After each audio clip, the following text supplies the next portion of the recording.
Donc bonjour à toutes, bonjour à tous, et puis bienvenue pour cette nouvelle vidéo hebdomadaire. Voilà, donc comme j'ai pu le dire sur Twitter, hein, je suis actuellement en vacances pour 2 jours, donc malgré ça, bon, je me permets quand même de faire cette vidéo. Sinon, je suis un peu dans une optique de couper actuellement les réseaux sociaux, de couper un peu le trading. Je pense qu'il faut savoir tout simplement aussi breaker de temps en temps pour mieux repartir. Et du coup, malgré ça, je me suis dit que j'allais me focuser, me concentrer sur déjà les abonnés de la tribu, et puis surtout, en fait, quand même sur le replay hebdo, hein, qui est quelque chose que je partage avec grand plaisir. Mais sinon, voilà, moi, je suis un peu en mode passif pendant 2 jours. À titre personnel, moi, ça fait 5 ans que je trade, et ça fait plus de 7 mois maintenant que je trade non-stop tous les jours, avec les à côté du travail et de la vie privée. Donc je pense qu'il est aussi important par moment de savoir un peu breaker, de savoir se reposer, de savoir mieux repartir. Et pourquoi maintenant, j'ai envie de dire? Eh ben, tout simplement parce que euh, ça fait 7 mois qu'on trade, donc on va dire non-stop. Donc grosso modo, on est rentré, enfin moi personnellement, j'ai commencé à rentrer dans un trading plus actif au mois de septembre, hein, donc quand on était dans cette congestion tout l'été.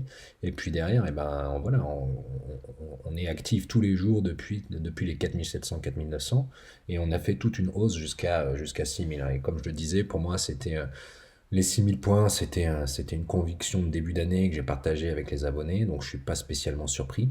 Après, voilà, maintenant il y a tout le folklore, si vous voulez, des 6000 points qu'on va entendre parler dans la presse, dans les JT, mais ça pour moi, comme je vous dis, c'est du folklore pour vendre du papier.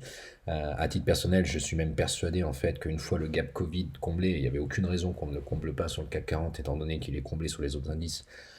J'avais plutôt moi la conviction d'aller sur les 6100, 6200, ce qui aurait un petit peu en fait surpris justement toutes ces personnes qui attendaient les 6000 points. Tu vois. Donc on est en train aujourd'hui de créer cette euphorie haussière. Et pourquoi 6100? Tout simplement, moi je me mets en trimestriel, c'est à peu près, le CAC 40, c'est à peu près le seul indice que je regarde en trimestriel. Euh, et on voit qu'en trimestriel, les 6110 ont été un point haut avant le Covid, et puis également en 2007 avant la crise, quoi. Donc derrière ça, si je zoome un petit peu juste en mensuel, et puis après on passera aux actions, bah, qu'est-ce que je vois aussi aujourd'hui? Je vois que derrière sur ces 6110, qu'on va donc, selon moi, toute vraisemblance, aller chercher aisément, on a donc une résistance sur le RSI, ce qu'on est en train de toucher. On a un chandelier qui est, même si on est le 12 mars, qui est ultra bullish, et on commence à avoir un peu des résistances qui vont donc arriver. Donc à voir ce qui va se passer. Maintenant, si je reviens sur le journalier, eh ben, c'est pas étonnant donc que ce gap Covid que je vais enlever désormais. Voilà, on enlève le gap Covid, il a été comblé. Là actuellement, donc si vous voyez ce que je viens de vous montrer en trimestriel et en mensuel, on est en train de créer une euphorie haussière qui se matérialise par la cassure de ce biseau par le haut. Je rappelle simplement que lorsqu'on a des biseaux ascendants comme celui-ci, il casse donc à peu près 8 casses sur 10 par le bas. Mais lorsqu'il casse par le haut, ça entraîne une euphorie haussière. Donc aujourd'hui, voilà, on est en train de surfer la Bollinger haute, et j'avais notamment dit dans la vidéo la semaine dernière que si on partait à la hausse, j'avais deux scénarios. Il faut toujours avoir deux scénarios, voire à minima. Donc j'avais le scénario de si on ne tient pas la MM20 journalière, alors qu'on avait tenu lors des deux derniers vendredis, des deux dernières consos, alors on casserait cette MM20 et on entraînerait une consolidation et un retour sur la zone des 5628. Et le second scénario, c'était simplement de refaire un nouveau plus haut. Et là, j'avais parlé d'euphorie via ce biseau-là, mais également via ce que j'avais évoqué, la possibilité d'un non-croisement sur la MACD, qui est aussi un signal acheteur fort, quoi. Donc derrière, on voit simplement que on est parti.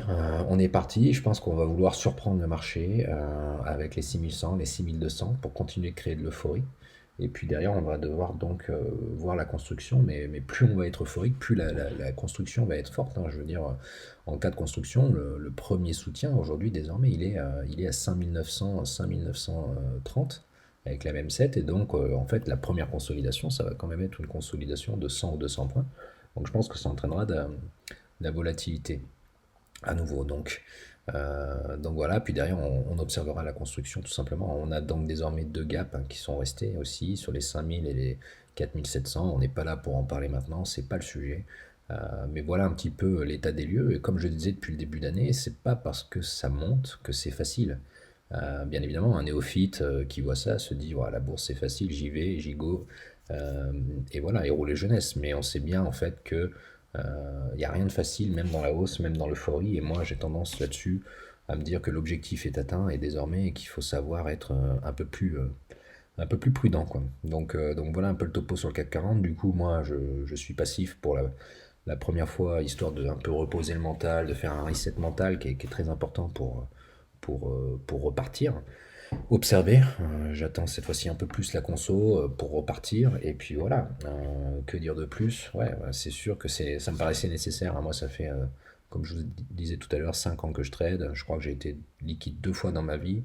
Euh, Aujourd'hui, c'est pas le cas, hein, je suis pas du tout liquide, hein, je reste investi, mais je vais me mettre dans des positions qui sont tenables malgré la volatilité, et qui permettent aussi de s'absenter 3 4 heures, hein, pour que je puisse me concentrer sur d'autres choses, que ce soit une fois de plus le boulot, la vie privée ou même la communauté que j'anime.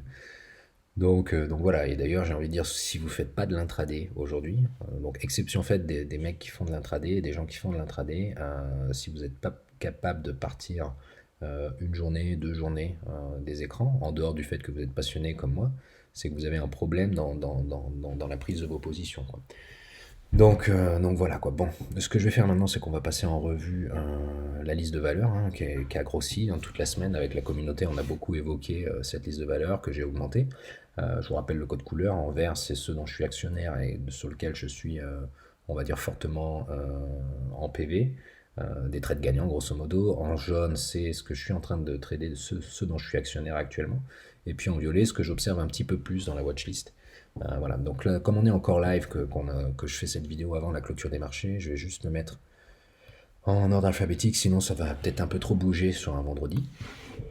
Voilà, petit café, et on attaque. Donc je commence par ADP. Donc ADP, moi j'ai un ASD, hein, sur le breakout des 108. C'est pareil, hein, la rotation sectorielle elle continue.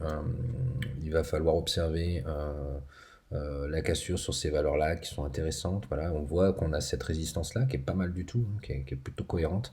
Donc moi j'ai un ASD sur cassure de ça pour aller viser les 120 euros dans un premier temps. Sinon j'ai aussi la zone des 95, 96, 97 euros qui m'intéresse sur ADP. Vous voyez que j'ai mis une alerte ici. Mais c'est quelque chose que je vais garder dans l'optique aussi d'accumuler des big caps, d'accumuler des valeurs un peu plus cycliques et orientées réouverture de l'économie. Advicen, ça n'a pas fait grand chose, hein, on continue d'être dans le range. On a bien les 13 euros en support. Euh, donc tant qu'on tient les 13 euros, ça va continuer. Mais pas trop une valeur qui m'intéresse pour l'instant, qui fait grand chose. Air France, on est comme dans ADP, on est dans l'optique de surveiller le débordement. Alors, est-ce qu'on a quelque chose de cohérent peut-être en 1 heure là-dessus? Peut-être. Mais en attendant, bon, c'est surtout en fait la zone de pullback sur les 5 euros qui avait été mon premier prix, qui peut être intéressant. Maintenant, voilà, on connaît le dossier, c'est parfois compliqué. Airbus, j'ai été rentré sur la cassure ici des 95 euros. On a fait le pullback sur cette zone-là et donc ça continue de construire, c'est plutôt pas mal. Pareil, ben, enfin, aujourd'hui, il faut observer ces valeurs-là et les prendre. Ce que j'ai pris en début de semaine, c'est AK Technologies. Donc AK Technologies, je suis rentré sur cette cassure ici. Derrière, on a un gros chandelier, on a un premier objectif qui est atteint. J'ai soldé un premier tiers sur cette valeur-là. On a donc désormais en 1 heure les 29,60 qui ont fait office de nouvelles résistances. Et donc on peut re-rentrer, je dirais, sur la cassure des 29,60, 30 euros pour aller chercher un peu plus. Euh, voilà, ce que je montrais la semaine dernière, c'est qu'on avait peut-être du potentiel jusqu'à 36 euros. On a toujours une MM 200 hebdo à 42, mais bref, la zone des 36 euros me paraîtrait un bon nouveau point pour réalléger et reprendre des gains. Mais c'est une valeur qui est super bien orientée, hein, franchement, avec la technologie, donc ça c'est une bonne chose. Atos continue de m'intéresser également, donc j'ai tracé ça cette semaine, j'aimerais bien rentrer, et peut-être que je rentrerai aujourd'hui une première ligne, une première demi-position, dans un optique toujours moyen terme. C'est cette congestion-là, hein, qui va m'intéresser entre cette oblique-là, et puis un peu la MM50 qui va venir taper, mais je continue de penser que c'est un dossier sous-valorisé par rapport à d'autres géants du secteur qui se portent très bien comme Capgemini, et je continue de penser que la fair value peut nous amener sur ces résistances-là des 78-80 euros, quoi. Donc voilà, maintenant on n'est pas à l'abri que le marché consolide, hein, puisqu'on est à 6100 aujourd'hui, et puis derrière qu'on aille chercher plus bas, hein. Même 45 euros sur Atos me ferait pas peur, quoi. Donc moi, il faut juste l'avoir en fait en connaissance de cause et puis prendre ses décisions, quoi. C'est GG, moi je l'ai raté cette semaine, hein. Depuis le début, je la présente aux abonnés sous cette forme-là. Et donc là, on a le breakout cette semaine, mais j'ai été un peu pris par le travail, hein, comme toujours. Et puis donc derrière, en fait, on a maintenant un support, je pense à 1,06. Euh, mais voilà, là, on a encore un beau potentiel hein, sur CGG pour aller viser, pour aller jouer le gap, hein, tout simplement sur les 2 euros. On n'est pas à l'abri d'une mauvaise surprise. Maintenant, ce qu'on peut voir, c'est peut-être un support ici, là. Un support sur les 1,06, comme je disais tout à l'heure, hein, ça me paraît très très bien pour rentrer. Euh, voilà, bon, quand c'est loupé, moi je cours pas derrière, hein, derrière le papier, sauf exception. Et leur groupe, donc actionnaire, comme je disais, donc j'ai tracé ça cette semaine, on n'a pas grand chose à se mettre sous la dent, ça consolide haut. On a toujours le gap en hebdo à aller jouer. Voilà, bon, mais il ne s'est pas passé grand chose, donc quand ça consolide de façon assez haute comme ça m'intéresse. Maintenant, la MACD peut nous amener à penser qu'on va avoir une consolidation plus profonde, mais je ne suis pas inquiet. Avec mon PRU à 6 euros, on peut revenir dessus. Et puis on verra ce qui se passe, hein.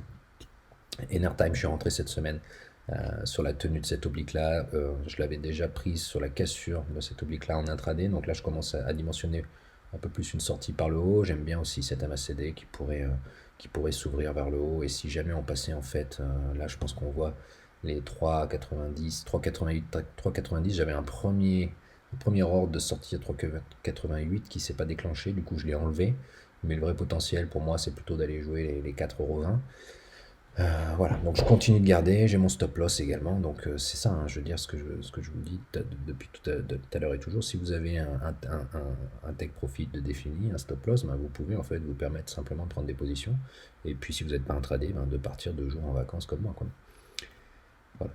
Euronav, RAS, bah non, non, pas RAS, pardon. En fait, on a marqué les 7,23, c'est la ligne de support que j'avais tracée la semaine dernière dans la vidéo. Enfin, on a confirmé cette semaine. Derrière, on repart à la hausse et donc voilà, on pourrait presque remonter son stop sous ces niveaux-là, mais j'ai pas envie qu'il soit déclenché parce que c'est plutôt une valeur à moyen terme pour moi. Donc je reste encore un peu large hein, sur mon stop loss. J'ai un bon prix. Donc voilà, mais sinon pour les plus courts termes, hein, en dessous de 7,23, au-dessus de 7,23, on reste neutre positif, on va dire. Au lot groupe, on a eu une mauvaise nouvelle cette semaine, hein, le dividende était menacé. Donc on voit qu'on a eu des dégagements sur le chandelier de jeudi. Mais finalement, pas tant que ça, hein. Je veux dire, les résultats étaient déjà pricés, les impacts du Covid étaient déjà pricés, et même moi qui suis actionnaire long terme, je savais même pas qu'il y avait un dividende hein, sur l'autre groupe. Donc, menacé ou pas menacé, ça n'a pas changé mon plan. Je continue d'être rentré sur cette zone-là des 4,50. Je pense qu'il y a du, il y a du, il y a du, il y a du, il y a du gras encore hein, à se faire hein, sur l'autre groupe. Donc, voilà, on a marqué un support à 6,20. Donc, moi, je laisse construire, hein. Je pense que ça, c'est plus très, très pertinent. Mais voilà, on va regarder. Mais moi, je continue de garder, hein, ça tient tout seul. Hybrigenix, donc on avait suivi nous dans la tribu, j'en avais pris sur les 2 fois, on avait pris ici déjà pour un premier trade intraday, et puis on avait repris ici sur la cassure des 0,2350 que j'avais dit, sur laquelle j'avais dit que ce serait le vrai signal. Et donc derrière, voilà, depuis qu'il y a eu les volumes et cette cassure-là, et cette clôture surtout au-dessus des 0,2350 qui n'était jamais arrivé avant, et ben c'était parti, rouler jeunesse. Donc moi j'ai fait mon burst sur les 0,30 qui était mon premier objectif. J'ai pas repris sur les mêmes 7, on l'a tenu très longtemps. Et puis maintenant on consolide, hein. Maintenant on est dans de la construction. Alors il y a des sacrés écarts, hein. Il y a de quoi, pour ceux qui ont du temps et qui sont intraday, il y a de quoi se faire plaisir. Maintenant on peut mettre une épuisette hein, sur les 0,30, 0,31, 0,30, hein, puisque ça va être cette résistance-là, et puis la MM 20 jours. Sinon, même les 0,26 hein, serait vraiment un point d'entrée sur une épuisette assez intéressant. Mais voilà, attention, hein, ça reste quand même une belle coquille vide. Un planète, j'avais tracé potentiellement cette rupture, je vais y arriver, pardon, j'avais cette résistance oblique, et on voit qu'elle a été confirmée cette semaine, je vais l'ajuster ici, mais donc voilà, maintenant elle est confirmée, on a eu 1, 2, 3, on a une quatrième touchette, donc ça c'est bien. Maintenant on voit que le rebond technique est pas non plus très très fort, hein. Je veux dire, pour que ce soit vraiment cohérent, il faut pas trop jouer avec ce support. Et il faut aller rebondir au-delà, hein, franchement, de la MM7 et des moyennes mobiles, hein. Donc ça reste un match nul, on va dire, hein, pour l'instant sur la planète. Ça reste quand même pas caduque hein, tant qu'on tient ce support. Intrasens, j'avais enlevé en fait, j'avais un ASD sur 1,37,2 depuis des semaines ici. Je l'ai enlevé parce que je considérais qu'on était un petit peu moyen sur la valeur. Ça n'a pas lieu d'être. Et on voit que j'avais vu le bon niveau, hein, puisqu'en fait on est allé chercher les 1,37 cette semaine. Donc j'avais plutôt raison, je dirais, sur le niveau à casser. Et ça permet en fait tout simplement de voir qu'il y a encore des acheteurs, hein, sur la valeur, hein. J'avais un gros doute dans cette zone-là, franchement, mais on voit que finalement les moyennes mobiles sont en train de tenir, les 1,13 sont en support. Je ne sais pas si on peut tracer quelque chose, hein, qui soit cohérent. Voilà, si, ça c'est pas déconnant, attention quand même. Il y a que, on va dire, il y a que une et deux touchettes. Mais voilà, enfin, en gros, je pourrais presque remettre mon ASD, hein, sur les 1,37, il était bon. Et donc derrière, viser les 1,50. Et je rappelle, Intrasens, je la vois comme ça en fait. Je la vois dans un long biseau ascendant, de long terme. Et je vous rappelle que quand un biseau ascendant casse par le haut, c'est exponentiel et on peut aller viser sûrement les plus hauts. Mais ça, hein, peut-être que ça n'aura jamais lieu et peut-être que même si ça a lieu, je ne le prendrai pas, tout simplement. Ipsos, pas trop regardé, il se passe pas grand chose, hein. Construction dans le range, on tient, des moyennes, on tient les 30 euros. Donc je veux dire, en fait, aujourd'hui, pas grand chose à dire sur Ipsos, tout simplement. McFly Energy, par contre, ce que je soulignais, c'était, comme pour Neoen, cette rupture oblique, baissière à venir rompre. Ça n'a pas été le cas, les résultats n'ont pas permis, de rompre ça. Par contre, on voit ici peut-être qu'on a un truc un peu comme ça là aussi, les 29,85, les 30 euros, sont aussi un peu en résistance, hein. On voit qu'ici ça a servi de support, ça a servi de support. Et derrière on bloque ici, on rebloque là. Bon, voilà. Je vais pas me le garder, mais bon, les 30 euros, forcément, c'est un prix psychologique. Donc ça fait aussi office de résistance. Par contre, on a un bon niveau maintenant sur les 25,50, hein. C'était le plus bas ici, le plus bas là. On y avait trouvé la Bollinger inférieure, on y retrouve maintenant la MM200. Le journalier, on y retrouve la Bollinger, inférieure à nouveau, et puis cette ligne, hein, carrément support. Donc je pense que c'est clair, hein, si on casse ces niveaux-là, il va falloir aller voir le pullback vers les 20 euros. Là-dessus, j'hésiterai pas à rentrer, par contre, je vous le dis, 20 euros, vous pouvez me considérer comme actionnaire. Mais attention à ces boîtes-là, hein, comme j'expliquais, cette semaine, j'ai donné mon avis sur Twitter. Mais il y a un phénomène de raréfaction de ces actions-là, qui fait qu'il y a une survalorisation, à court terme. Euh, et derrière, en fait, dans un contexte inflationniste, et ces boîtes sont quand même endettées, et donc il y a des dégagements qui se font, de la part des gérants, qui sont comme les gérants, ils sont comme les particuliers. Je veux dire, ils actent, ils cristallisent des plus-values, quand ils en ont besoin à court terme, ce qui ne les empêche pas de re-rentrer à moyen terme. Derrière, eux, ils ont aussi la pression d'avoir, je dirais, un bon window dressing, quand ils présentent leur brochure marketing pour convaincre leurs clients. Ils ont besoin, ces clients-là, de voir que les mecs ont des valeurs dans, le solaire, dans l'hydrogène, dans le green, qu'ils ont aussi, des cycliques. Donc voilà, c'est ça qu'on appelle la rotation sectorielle. C'est-à-dire que les gérants, bon, bah, ils gèrent leur portefeuille, leur performance, et puis derrière, ils arbitrent de temps en temps. C'est ce qui se passe, je pense, sur McFly ou sur Neoen. Et puis derrière, il faut pas oublier que ces mecs-là, ils doivent vendre aussi. Ils doivent convaincre des particuliers ou des investisseurs, hein, d'acheter leurs fonds. Donc il faut également, pondérer correctement, à but marketing, je dirais, les portefeuilles. Voilà, c'est que mon avis, hein, je vous le dis tout de suite, hein. C'est peut-être pas la réalité du métier, mais c'est mon avis. Donc je continue de les observer et je pense que, les vrais purges seront achetés, euh, sur McFly ou Neoen, quoi. Mediane Technologie, bah, on a cassé les 13 euros. On a fait un nouveau plus haut à 14. Voilà, on va maintenant consolider sur les 13 euros. Mais ça continue d'être haussier. Point barre. Metabolic Explorer, par contre, bah, je suis rentré un peu tard sur le dossier, hein. Vous allez me dire, tu te réveilles trop tard. Bah, ça, c'est clair, hein. Mais en même temps, je veux dire, on a quand même, quelque chose d'ultra puissant. Et derrière, Metabolic Explorer, ouais, il y a quand même des opérations au capital qui sont à surveiller. Donc moi j'ai pris, cette semaine sur ces niveaux-là, sur les 5,60 qui correspondaient un peu à la MM7 jours. Et puis derrière, voilà, j'ai un stop qui est clair, hein. Le stop, il est là, il est comme ça. Euh, ouais, est-ce qu'il y a quelque chose de plus... Bon bref, c'est un peu tiré par les cheveux, mais ça c'est quelque chose qui me plaît. Je pense qu'en fait c'est ce que j'avais tracé en 1 heure, hein, je suis désolé. Mais ouais, voilà, exactement en 1 heure, j'ai voulu rentrer sur cette tendance-là. Donc c'est un bon niveau pour rentrer. Il faut passer les 5,80. Il y a les 5,80 en résistance, hein. On voit que ça va être servi de support ici. Je vais le tracer. Voilà, tac. Et ça a servi de support ici, c'est maintenant résistance. Mais si on casse ce triangle de congestion, on repart, hein, vers le haut, on repart vers les 6,40. Point barre, 6,40. Voilà, et puis donc à ce niveau-là, en fait, je le prends même si c'est élevé parce que le plan est clair, et le risque aussi est clairement défini et le stop loss est serré. Donc ça se prend même après 40% de hausse. Je le fais pas souvent, mais là c'est cohérent, quoi. Navia, la belle Navia, on en a parlé toute la semaine. Donc moi, ce que je vous avais dit, c'est que la semaine dernière, il fallait faire la différence entre l'analyste et le trader. Moi, en tant qu'analyste, j'étais plutôt neutre tant qu'on était sous cette ligne-là. Par contre, le trader que je suis a pris la hausse ici, a soldé. Et puis derrière, en fait, ben, cette semaine, je suis comme vous. Ben, quand on prend des scuds comme ça, là, ben, j'ai mes trailing stops qui se sont déclenchés. Donc je suis sorti en gain, hein, de plus de 10%. Mais je suis sorti quand même, hein. Moi, je veux dire, là-dessus, on a une chute de quoi? Je sais pas, on a une chute de 20, voilà, une chute de 30%. Donc moi, j'ai aucun money management qui inclut des chutes de 30%, des scuds de 20 ou 30% sur mes valeurs, et que ce soit en long terme, en court terme, en intraday.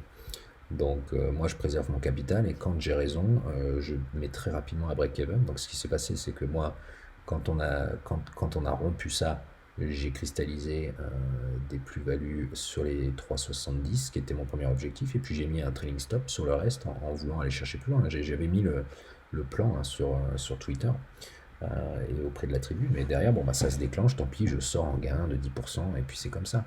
Maintenant, bah, il y a toujours un support très clair. Et il y a toujours une résistance très claire, hein. C'est cette ligne des 3,40, hein, franchement aussi, hein, ça c'est un point pivot. Si vous ne le passez pas, c'est pas bon, quoi. Voilà, je l'avais dit, et je le redis, quoi. 3,40, on est encore neutre sous 3,40.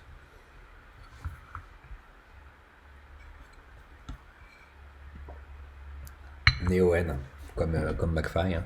Je veux dire, on a cette résistance oblique baissière. On a cette MM20 qui est forte. On fait des plus bas à chaque fois. Aujourd'hui, par contre, à l'inverse de Neoen, je vois pas qu'est-ce qui invite à l'achat.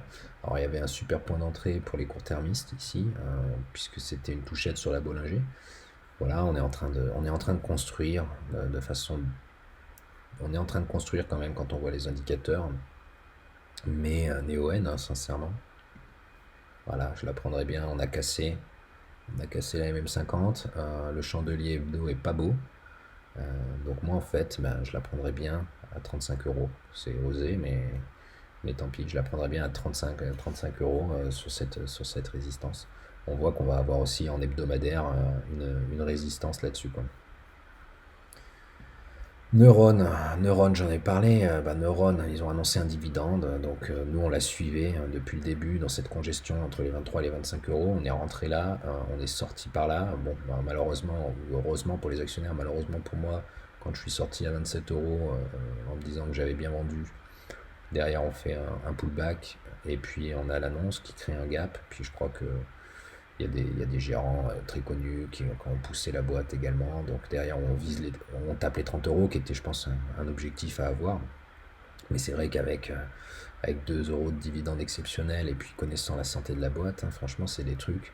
Si on peut revenir sur ces. J'ai mis des alertes, hein, mais j'hésiterai pas à re-rentrer sur les 25 euros. C'est de l'ultra défensif, ça c'est du fonds de portefeuille, hein, ça se met sans problème, hein. Je veux dire, la boîte, j'ai jamais trop regardé, mais bon, voilà, hein. Mais je veux dire, qu'est-ce que vous voulez que je vous dise, hein. C'est une boîte qui craint pas, qui craint pas les crises, hein. Ça monte, c'est tout.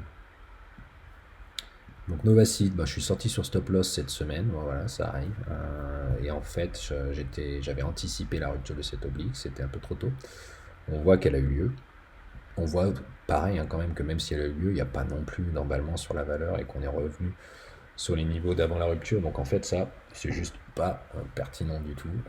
Et donc moi, je laisse construire. Il y a les 7,32 désormais en support, mais je laisse construire. J'ai pas trop envie de rentrer sur Novacid pour l'instant. Bien évidemment, si ça repart et qu'on va retester les plus hauts, c'est pas mal, hein. Voilà, je suis rentré sur du Pierre et Vacances, toujours dans le but aussi de mettre le portefeuille un petit peu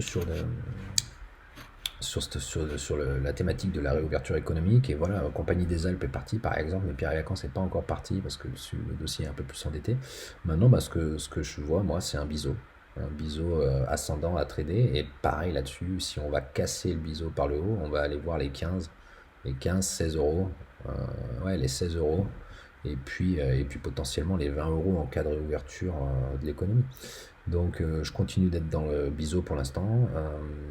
Donc c'est plutôt agréable, je veux dire, parce qu'une fois qu'on est rentré ici, le support monte assez vite. Donc en fait, on peut presque facilement remonter à break-even. Vous voyez, aujourd'hui, moi je suis rentré à 12,50 et ici, et on voit que 3 4 séances plus tard, eh ben, les supports sont sur mon prix d'entrée. Donc ça, c'est pas mal. Donc je laisse construire. Je laisse construire et puis là, bah, c'est pareil, si on fait un nouveau plus haut, on va arriver sur les mêmes 200 et on va tester comme d'autres valeurs. Et si on teste et on casse, et ben, c'est direct les 15 16 euros. J'attends de voir, mais la MACD, pareil, j'aime bien. J'aime bien. PSB Industrie, j'avais mis, bah voilà, tiens, j'avais pas vu aujourd'hui puisque j'étais en congé, mais on est venu confirmer ce support. Euh, on va supprimer ça. Ouais, on supprime, allez. On va supprimer ça aussi. Attaque. Voilà, donc on a un gros niveau de soutien sur les 18,50. Voilà, donc il faut voir en dessous de 18,50, il faut sortir, hein. C'était un stop loss potentiel. Bon, il se passe pas grand chose sur la valeur quand même, hein. C'est pas ultra, ultra excitant, quoi. Reward Media, je suis rentré dessus cette semaine, donc on est toujours dans une hausse, hein, quand même, c'est très haussier, donc je garde. Il y a du volume, c'est haussier, il y a des résultats qui doivent venir, je sais pas ce que ça donne. Je suis rentré sur les 3,30 ici, donc plutôt chanceux, on va dire. Bon, après, même si la chance se provoque, hein, mais je suis rentré sur les 3,30, donc plutôt un bon prix. Et désormais, voilà, je resolderai un tiers sur le test des nouveaux plus hauts, et puis je vise 4,50. Euh, Par contre, bah, derrière, si on casse la MM50, il faudra faire attention pour les court-termistes, mais pour les long-termistes, ce sera peut-être encore une opportunité de renfort. Tout ce qui est au-dessus de 3 euros, de toute façon, il n'y a pas besoin de s'inquiéter. Ruby, bah, Ruby c'est pareil, je l'ai loupé, j'avais un ASD qui s'est fait sauter par le microgap ici, donc ça c'est pas de bol, mais en attendant il y avait quand même, euh, l'analyse était là, donc c'est ça aussi, il ne faut pas se faire mal quand on loupe quelque chose. L'analyse était là, Ruby, désormais j'ai une épuisette à 39,10 qui est jamais passé, qui a jamais eu lieu, mais pourquoi 39,10? Bah, on avait le support ici, on avait les MM qui allaient arriver, donc voilà, je ne l'ai pas eu. Mais maintenant, c'est la cassure en fait, hein, de ces 41,50, hein, qui va être important. Donc j'observe, hein, franchement, c'est toujours aussi intéressant. Technicolor, hein, bon, Technicolor m'a un peu banané cette semaine, pas eu de bol, bien qu'elle m'a servi par le passé, puisque je vous disais en décembre dernier, pour moi Technicolor ça va être un peu la recovery, c'est mon pari à moi, c'est ma recovery 2021. L'an dernier c'était Gossin, et j'ai eu plutôt raison, puisque j'ai acheté du Gossin à 1,10 € et on a fait 10 euros. Bon là on va pas faire non plus ce parcours-là, parce qu'il y a pas mal de dettes, il y a encore de la restructuration à avoir. Mais je crois beaucoup en cette boîte-là et j'ai voulu rentrer jeudi.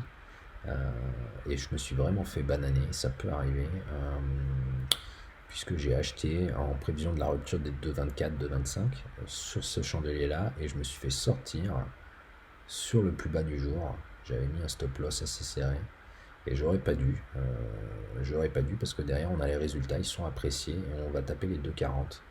Donc voilà, bon bah ça arrive, hein, il faut savoir aussi accepter ce genre de choses. Donc désormais, bah, les 2,40, 2,43, 2,45 en résistance. 2,70 aussi, ben, ça doit être la MM50 hebdo de mémoire. Je connais bien mes dossiers, je pense, hein. Ouais, 2,69, MM50 hebdo. Donc voilà, on attend, on aura peut-être une porte d'entrée, hein, plus tard, hein, puis derrière on pourra aller jouer le retour sur les 3 euros de 90. Voilà, c'est comme ça. Thales, bon, il s'est pas passé grand-chose cette semaine. On a tenté de casser les plus hauts, mais voilà, ça continue d'être haussier, ça reste défensif. Verimatrix, par contre, wow, ça, je l'avais vu après, hein. Moi, j'étais pas là à l'Open, mais ici, on a donc désormais Là, c'est clair que si j'avais vu ça à l'Open, bon, c'est facile à dire après coup, mais je pense que je serais rentré sur une valeur aussi haussière et aussi doué fondamentalement, je serais rentré pour aller prendre les 10-15% qu'il y a à prendre et les 2,80 quoi. Donc ça, franchement, ouais, c'est dommage de ne pas l'avoir vu. Maintenant, bah, écoutez, on avait ce gros seuil des 2,80 qui était vraiment un support très très solide. Euh, on l'a repris, mais maintenant on est en train de faire, voilà, on est en train de voir que euh, ça devient déjà comment dire, une résistance. Et puis donc là on a la Bollinger inférieure qui va devenir résistance, on a la MM7 aussi qui va devenir résistance, quoi.